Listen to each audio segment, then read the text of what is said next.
বন্ধুরা কামাল হয়ে গেছে, ধামাল হয়ে গেছে, লুঙ্গি ফেটে একেবারে রুমাল হয়ে গেছে। আমি তো নিজের চোখকে বিশ্বাসই করতে পারছি না। 16 বছর ধরে যে টিম আইপিএল এর ট্রফি জিততে পারেনি, সেই ব্যাঙ্গালোরের টিম কাল ট্রফি জিতে গেল। তবে সমস্ত ব্যাঙ্গালোরের ভক্তদের আমার তরফ থেকে অনেক অনেক শুভেচ্ছা। আর ট্রফি তো ট্রফি হয়, তাই না? সেটা ছেলে নিয়ে আসুক আর মেয়ে নিয়ে আসুক। আমার তো মনে হচ্ছে যে ব্যাঙ্গালোরের ছেলেদের মেয়েদের কাছ থেকে কিছু শেখা উচিত, আর এইবারের আইপিএল এর ট্রফি তাদেরও জেতা উচিত। যারা জানেন না তাদের উদ্দেশ্যে বলছি, কাল দিল্লিতে ব্যাঙ্গালোর আর দিল্লির মধ্যে ওমেন্স প্রিমিয়ার লিগের ফাইনাল ম্যাচ খেলা ছিল। খেলা তো দিল্লিতেই ছিল, কিন্তু মাঠের সমস্ত দর্শক ব্যাঙ্গালোরকেই সাপোর্ট করছিল। তবে কাল দিল্লি প্রথমে টসে জিতে ব্যাটিং করার সিদ্ধান্ত নেয়। তারপর ক্যাপ্টেন ম্যাকলেনিন শেফালি বর্মার সাথে খুব সুন্দর খেলে 64 রানের ওপেনিং পার্টনারশিপ তো করে, কিন্তু দিল্লির যখনই একটি উইকেট পড়ে তখন তার পেছন পেছন বাকি সবাই নিজেদের উইকেট দিয়ে একেবারে প্যাভিলনে ফিরে যায়। 64 রানে মাত্র 2 উইকেট যাওয়ার পরে ব্যাঙ্গালোরের শ্রীয়াঙ্কা পাটিল এমন বল করে যে 64 রানে এক উইকেটও না হারানো দিল্লির টিম মাত্র 113 রানেই অল আউট হয়ে যায়। মানে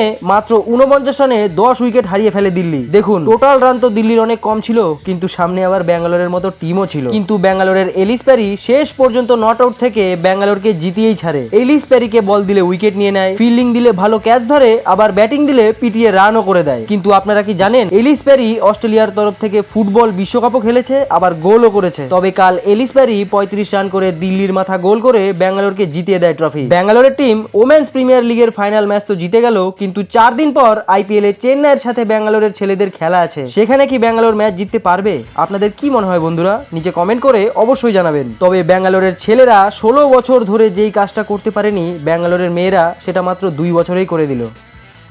স্পোর্টস জগতের সব রকম ছোট বড় নিউজ পাওয়ার জন্য আমাদের চ্যানেলটিকে সাবস্ক্রাইব করুন এবং পাশে থাকা বেল আইকনটি দাবাতে একদম ভুলবেন না। এই চ্যানেলে স্পোর্টস জগতের সমস্ত রকম খবর পাবেন সবার আগে।